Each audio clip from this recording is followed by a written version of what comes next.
Elle m'a mis dehors après l'enterrement de mon fils, sans savoir que tout m'appartenait. Le jour où on a dit adieu à mon garçon, sa femme m'a mis dehors, devant tout le monde, comme si je n'étais rien. Je m'appelle Jack Miller, et ce qui a suivi a bouleversé ma vie. Imaginez un peu. Vous venez de perdre votre enfant. Vous êtes encore sous le choc, le cœur en morceaux, et votre belle-fille vous fixe sans trembler et vous balance. Arrête avec tes larmes, prends tes affaires et quitte ma maison, tout de suite. Elle m'a humilié publiquement pendant la cérémonie d'hommage à mon fils. Ce que Claire ne savait pas, c'est que cette maison, celle dont elle me chassait sans honte, je l'avais bâtie de mes propres mains en 1987. Et l'argent qu'elle croyait avoir récupéré, 783 000 euros, n'avait jamais cessé d'être à moi. Pendant 8 ans, elle avait profité de ma bienveillance tout en me regardant comme un cas social. Je n'ai pas discuté. J'ai pris mon manteau et je suis parti. Parfois, se taire vaut bien plus qu'un long discours. 3 jours plus tard, Claire a appris quelque chose qui nous a rappelé à tous les deux que les certitudes mal placées peuvent te coûter très cher. Avec le recul, tout était visible dès le départ. J'ai simplement choisi de détourner le regard. Quand mon fils Lucas nous a quittés à la suite d'un grave incident sur la route, il y a 2 mois, Claire a immédiatement pris le contrôle. Ne t'inquiète de rien, Jack. Je gère toute l'organisation. Ce qu'elle voulait dire, en réalité, c'était laisse-moi faire et reste à ta place. Au centre funéraire, elle a décidé de tout. Le cercueil, les compositions florales, jusqu'à la musique. Quand j'ai proposé la chanson préférée de Lucas, celle qu'on écoutait ensemble quand on montait les murs de la maison en 1987, elle m'a coupé net. C'est trop sombre. Il faut quelque chose de plus doux. Je l'ai regardé orchestrer chaque détail dans sa robe noire hors de prix, donnant des ordres comme si elle dirigeait un spectacle. Moi j'étais là, assis dans mon vieux costume gris, celui que j'avais porté 2 ans plus tôt pour dire adieu à Anne, ma femme. J'avais l'impression d'être transparent. Le deuxième signal est arrivé pendant la réception, organisée chez nous. Enfin chez moi, même si Claire parlait déjà de cet endroit comme si tout lui appartenait depuis le départ de Lucas. Elle m'a entraîné à l'écart, dans la cuisine. Jack, il faut qu'on parle de ton avenir. Mon avenir? Tu n'es plus autonome financièrement. Lucas s'occupait de toi, et maintenant qu'il n'est plus là, elle a haussé les épaules, comme si c'était un détail. Je ne peux pas assumer ce poids. Ce mot m'a frappé de plein fouet. J'ai été très correcte en te laissant rester ici, a-t-elle ajouté. Mais cette maison est à moi désormais. Tout est à moi. Lucas m'a tout transmis. J'ai simplement acquiescé. Pour elle, c'était un signe de renoncement. Ce qu'elle n'a pas perçu, c'était le raisonnement silencieux derrière mon calme. Elle ignorait que Lucas n'avait jamais été propriétaire de cette maison. Il y avait vécu, grandi, oui, mais juridiquement, elle ne lui avait jamais appartenu. Elle ne savait pas non plus ce qui dormait dans le classeur métallique du sous-sol, 4 tiroirs remplis de documents financiers, classés avec rigueur, couvrant 40 années. Mon passé de comptable ne laissait rien au hasard. Et surtout, elle n'avait aucune idée de l'existence de la structure patrimoniale familiale. Aux yeux des invités, Claire jouait parfaitement son rôle. Une professionnelle de l'immobilier solide qui tenait la barre en pleine tempête familiale. Et moi, un vieil homme dépassé, incapable de gérer sa propre vie. Jack a du mal à suivre, l'ai-je entendu dire à notre voisine Sophie Martin. Il n'a jamais rien compris à l'argent. Lucas faisait tout pour lui. Sophie m'a lancé un regard plein de pitié. Elle me connaissait depuis 37 ans, depuis le premier jour où j'avais posé les fondations sur ce terrain. Pourtant, même elle semblait douter. C'est à ce moment-là que j'ai compris une chose essentielle. Les gens voient ce qu'ils s'attendent à voir. Un veuf fragile, perdu sans assistance. Alors c'est exactement l'image qu'elle s'était fabriquée. Ma vieille Honda Civic plutôt qu'une berline de luxe. Mes vêtements simples, ma façon discrète de vivre mon chagrin sans le mettre en scène. Elle prenait la modestie pour de l'impuissance, la retenue pour de la faiblesse, la générosité pour du désespoir. Le mercredi matin m'a apporté autant de lucidité que de café. Assis à la table de cuisine, celle qu'Anne et moi avions trouvée dans un vide-grenier en 1986, j'ai rédigé une liste. Pas de ce que je perdais, mais de ce que Claire croyait se récupérer. La maison, 22 pièces, 40 ans de souvenirs, rue des Érables, en périphérie de Lyon. Valeur estimée selon les calculs de Claire, 385 000 euros. Le contrat d'assurance de Lucas, via son entreprise d'ingénierie, 138 000 euros. Dans sa tête, elle avait déjà tout dépensé. Les meubles, du vieux buffet d'Anne jusqu'au livre technique de Lucas. Et ma dignité. Me voir disparaître pendant qu'elle se pavanait comme une héritière, alors qu'en réalité, elle n'avait rien reçu. Mais ce qui me rongeait vraiment, ce n'était ni l'argent, ni même la maison. C'était l'effacement. Claire faisait disparaître méthodiquement toute trace de la vie qu'Anne et moi avions construite ici. Les photos d'Anne avaient quitté la cheminée. Les dessins d'enfance de Lucas n'étaient même plus sur le réfrigérateur. Même mes diplômes de comptabilité avaient été décrochés du mur du bureau. Je rafraîchis un peu, avait-elle dit quand j'avais demandé. Lucas trouvait toujours que cet endroit manquait de modernisation. Comme si 40 années de vie pouvaient être mises à jour comme un vieux programme. Elle m'a accordé 30 jours. 30 jours pour dégager avec ce qu'elle imaginait être ma simple pension. 30 jours pour plier 40 ans d'existence et faire semblant que rien n'avait compté. Le plus dur, ce n'était même pas l'ultimatum, c'était l'assurance avec laquelle elle agissait. Elle était convaincue, profondément, qu'elle contrôlait tout. Le mardi après-midi, elle m'a tendu un calendrier papier, oui, papier, comme si j'étais un occupant provisoire. Le 15 novembre, a-t-elle dit en tapotant la date entourée en rouge. Ça te laisse largement le temps de trouver un logement adapté. Adapté. Ce mot-là aussi. J'ai déjà repéré quelques options, a-t-elle ajouté en sortant des brochures, presque fière. Les résidences du parc ont des disponibilités. 750 € par mois pour un petit studio. 750 €. Elle s'attendait clairement à ce que je consacre l'intégralité de ma retraite au loyer et que je me débrouille avec le reste, s'il restait quelque chose. Et pour manger? Les déplacements? Les soins? Ai-je demandé calmement. Elle a haussé les épaules comme si ce n'était pas son problème. Il existe des aides, allocations, sécurité sociale. L'État est là pour les seniors. L'État. Comme si je n'avais jamais travaillé de ma vie. Mais ce mercredi matin-là, assis avec mon café refroidissant et ma feuille griffonnée, j'ai vu les choses autrement. Claire avait bâti tout son raisonnement sur une seule certitude, que mon fils possédait tout ce qu'elle revendiquait. Mariée avec lui depuis des années, installée dans cette maison pendant des années, et pourtant elle n'avait jamais vu un seul document officiel, ni titre de propriété, ni acte notarié, ni preuve écrite. Pourquoi l'aurait-elle fait? Lucas s'occupait soi-disant de l'argent, comme on lui avait appris, à sa mère et à moi. Une vision peut-être dépassée, mais qui avait toujours fonctionné chez nous. Sauf que Lucas n'avait jamais géré mes affaires. Il m'aidait, oui, il faisait les courses, il me conduisait à mes rendez-vous après la disparition d'Anne. Il était présent. Mais l'argent, les placements, la maison, tout cela avait toujours été sous ma responsabilité. Claire voyait son aide et y lisait une dépendance. Elle voyait ma reconnaissance et y voyait une dette. Elle voyait mon deuil silencieux et y voyait une capitulation. Le jeudi matin, elle est entrée sans frapper, avec la clé de Lucas. « Jack, on doit discuter », a-t-elle lancé en s'installant à ma table. « De tes finances. J'ai besoin de savoir ce que Lucas payait pour toi. Les factures, les impôts, l'assurance. » « Et qu'est-ce que tu penses qu'il réglait exactement ?» ai-je demandé. « Tout », a-t-elle répondu sans hésiter. « Le crédit, les taxes, l'électricité. Tu vis sur un revenu fixe. »« C'est ce qu'il t'a dit ?»« C'est logique, a-t-elle répliqué en balayant la pièce du regard. Cette maison vaut plus de 380 000 €. Comment tu ferais autrement ? Tu tiens ça d'où ? C'est mon métier, je connais les prix du secteur. Mais tu n'as jamais vu l'acte de propriété, elle a marqué un temps. Je n'en ai pas besoin. Lucas a récupéré la maison après le décès d'Anne. Je me suis levé tranquillement et je me suis approché de l'évier. Tu as construit beaucoup de certitudes sans jamais vérifier, Claire.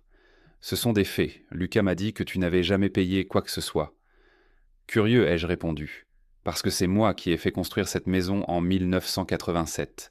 J'ai acheté le terrain comptant, engagé les artisans, suivi le chantier jour après jour. Son visage s'est tendu. C'était il y a presque 40 ans. Les choses évoluent. Certaines, oui. La propriété, non. Le vendredi après-midi, je suis descendu au sous-sol pour la première fois depuis longtemps.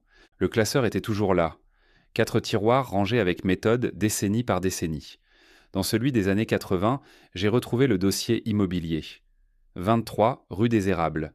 Achat du terrain, 12 mars 1987. Acheteur, Jack Miller, montant 39 500 €, contrat de construction. Enregistrement officiel du bien, 15 mars 1987. Propriétaire, Jack Miller, aucun cotitulaire, aucun prêt, pas la moindre dette, tout avait été réglé comptant. En 1987, Claire avait 4 ans. Elle n'en savait absolument rien. Les autres tiroirs confirmaient tout la même chose. Assurance, avis d'imposition, factures diverses, 37 années de documents, tous établis à mon nom. Celui de Lucas n'apparaissait nulle part. Mais le véritable choc se trouvait tout au fond, dans un dossier cartonné portant une simple étiquette « Document fiduciaire privé ». Premier feuillet, acte de fiducie daté du 15 juin 1985, fiducie familiale, Jack et Anne Miller. Deuxième feuillet, relevé bancaire, solde actuel, 783 000 €.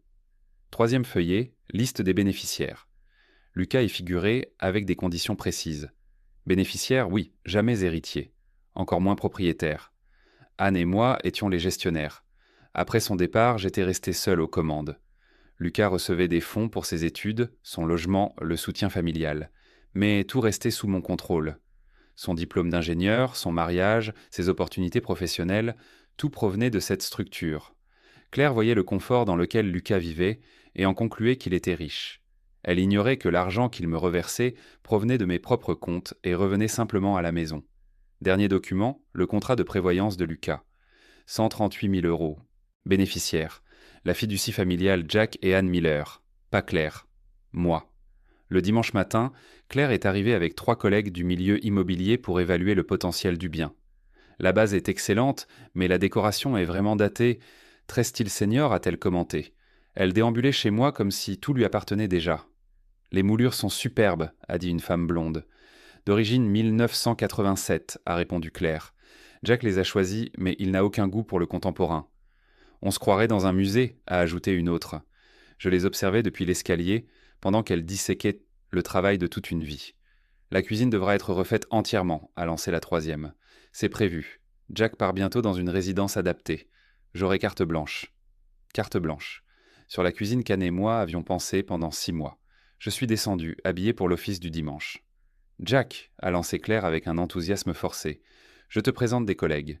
Voici le père de Lucas, le propriétaire d'origine. Il est en phase de transition vers un cadre plus approprié. Vous allez aux résidences du parc, a demandé la blonde. C'est très bien là-bas. C'est décidé, ai-je demandé en regardant Claire. On avait parlé du 15 novembre. Un silence lourd s'est installé. Jack, a repris Claire. Tu pourrais peut-être leur parler des soucis d'entretien. Le toit, la chaudière. Il n'y a aucun souci. Le robinet qui fuit. Le sous-sol humide. Le robinet a juste besoin d'un joint à 50 centimes.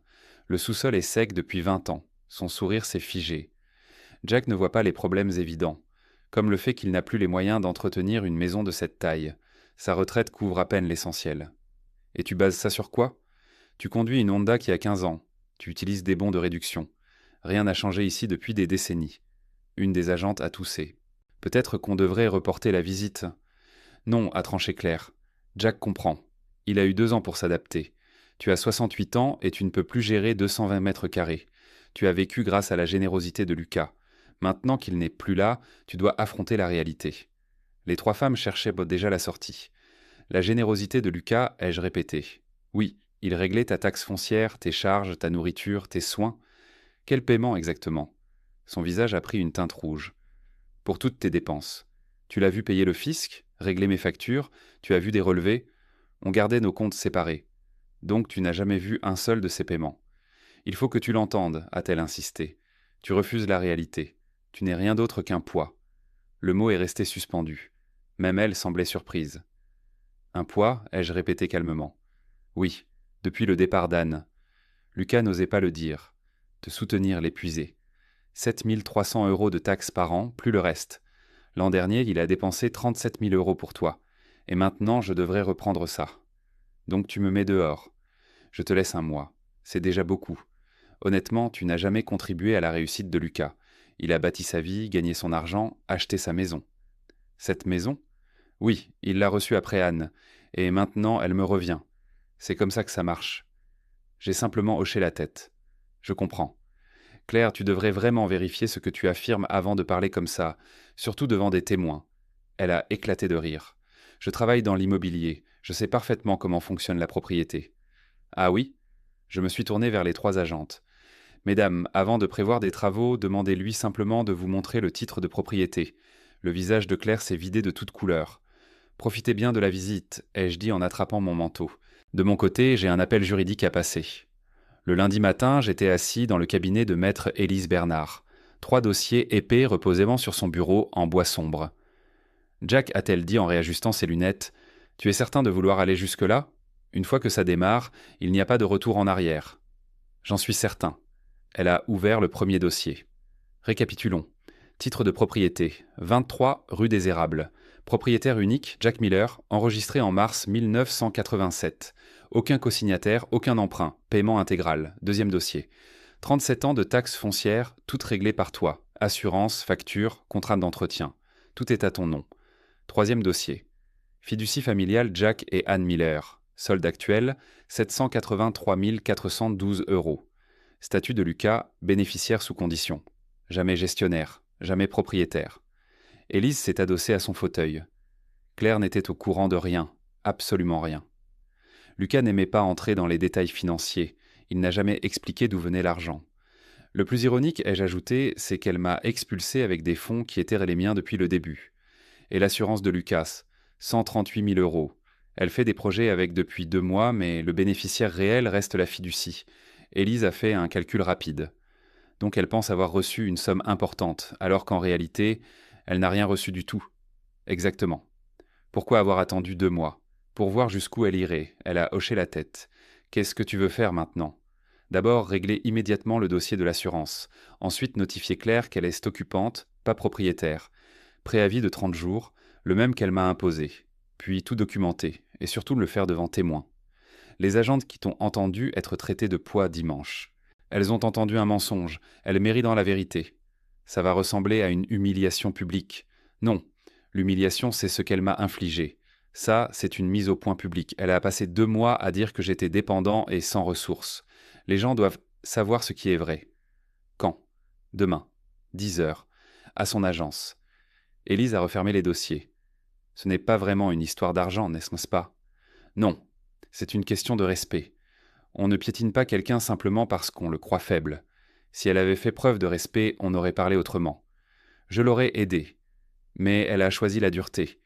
Et il y a une différence entre le deuil et la cruauté. Je me suis levé. Lucas m'a toujours dit que la force silencieuse finit par battre le bruit et l'arrogance. Il tenait ça de qui? De la vie. Elle lui a appris que le respect ne se transmet pas automatiquement. Il se mérite. Le mardi à 10 heures précise, Maître Bernard et moi sommes entrés dans l'agence immobilière où travaillait Claire. Elle présentait un bien à un jeune couple. Son sourire professionnel s'est figé dès qu'elle m'a vu. « Jack, qu'est-ce que tu fais ici ?»« On doit parler. »« Je suis en rendez-vous. Ça peut attendre ?»« Non, » a répondu Élise calmement. « Je suis avocate. Nous devons aborder des points juridiques urgents concernant la situation patrimoniale de votre mari. » Le couple s'est éclipsé sans un mot. « Vos collègues devraient en rester, » a ajouté Élise, celle présente dimanche lors de la visite. Le visage de Claire est devenu livide. Autour, les conversations se sont arrêtées net. Jessica, la blonde, s'est avancée. « Claire, tout va bien ?» Jack a du mal à accepter sa situation actuelle, a-t-elle répondu d'un ton sec.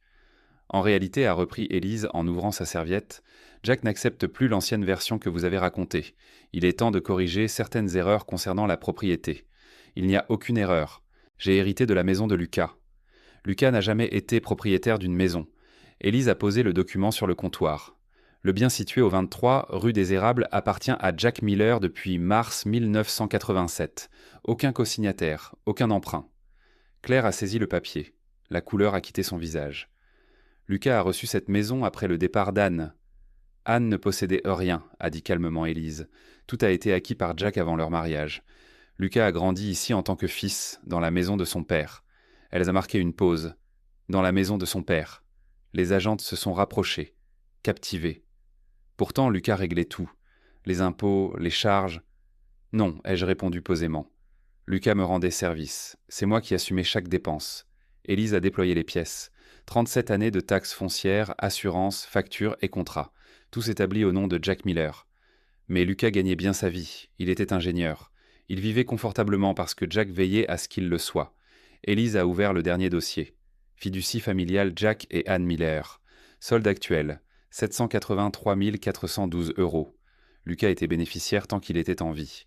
Jack a financé ses études, son mariage, ses besoins.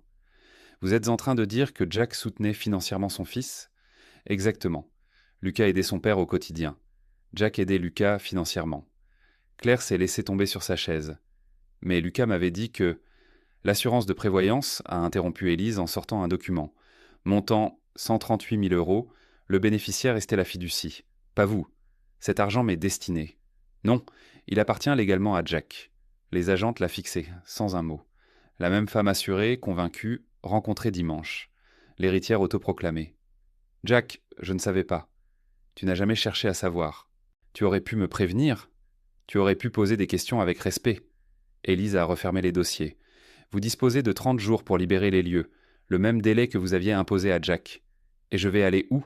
Ce n'est plus sa responsabilité. Vous êtes adulte. Vous trouverez. Claire m'a regardé différemment pour la première fois. Je suis désolé. On peut discuter d'un arrangement? L'agence était figée. Claire, le respect ne se négocie pas.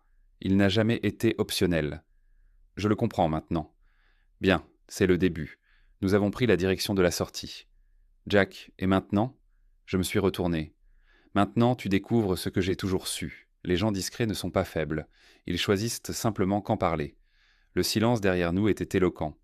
Le jeudi matin suivant, ma voisine de toujours, Marie Lefebvre, est passée avec du café et des nouvelles fraîches. Jack, tu aurais vu Claire hier au supermarché. Elle semblait complètement perdue. Elle comparait les prix, prenait les produits en promotion. Elle qui n'achetait que du haut de gamme. Elle était seule. Habituellement, ses collègues ne la lâchaient pas. Peut-être qu'elles prennent leur distance maintenant que tout le monde connaît la vérité. Marie a acquiescé. Les gens parlent d'elle, et pas favorablement. Mauvais jugement, supposition sans vérification. Dans l'immobilier, c'est rédhibitoire. Son responsable l'a convoqué. 3 clients ont déjà demandé à changer d'agent. À cause de moi? Non. Parce que si elle ne savait pas qui possédait la maison où elle vivait depuis 8 ans, comment lui confier une transaction importante? Ce métier repose sur la confiance et la rigueur. Elle avait démontré l'absence des deux. Le vendredi après-midi, Élise m'a appelé. L'avocat de Claire a rappelé. Elle ne peut pas assumer le loyer. Elle quitte la maison et l'agence, d'un commun accord. Maison et emploi perdus la même semaine. Tu te sens coupable? J'ai regardé autour de moi, dans la cuisine qu'Anne et moi avions pensé ensemble. Claire a fait des choix. Elle a choisi la dureté, les raccourcis, l'humiliation publique. Aujourd'hui, elle affronte simplement les conséquences. Tu ne l'as pas fait renvoyer. Non. Ses clients ont cessé de lui faire confiance. Ce n'est pas une revanche. C'est une prise de responsabilité. 3 semaines plus tard, la sonnette a retenti. Claire se tenait sur le pas de la porte avec un carton. J'ai retrouvé des choses qui t'appartiennent. Des photos de Lucas enfant. Les recettes manuscrites d'Anne. Entre. Elle a posé le carton et regardé autour d'elle. Rien n'a changé. Certaines choses n'ont pas besoin d'être modifiées. Un silence. Jack, je te dois plus que des excuses. J'ai été dur alors que j'aurais dû être reconnaissante. Maintenant, je comprends. Lucas n'est pas devenu cet homme par hasard. Sa gentillesse, sa générosité, sa force tranquille, il les tenait de toi. C'était un bon fils, et tu étais une bonne épouse. Je ne le voyais pas, trop occupé à supposer. Ça arrive à tout le monde. L'important, c'est ce qu'on fait quand on réalise qu'on s'est trompé. J'essaie d'apprendre. J'ai trouvé un poste à Marseille. Un nouveau départ. J'espère que tu feras mieux. Elle s'est levée. Si j'avais été respectueuse dès le début, si j'avais posé des questions au lieu d'exiger, est-ce que tout aurait été différent? Probablement, je t'aurais aidé. On aurait peut-être honoré Lucas ensemble, au lieu de se déchirer. Le respect n'est vraiment pas négociable.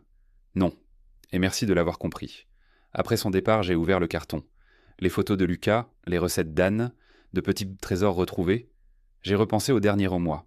La cérémonie, les affrontements, les conséquences. Claire avait appris une leçon coûteuse. Moi aussi.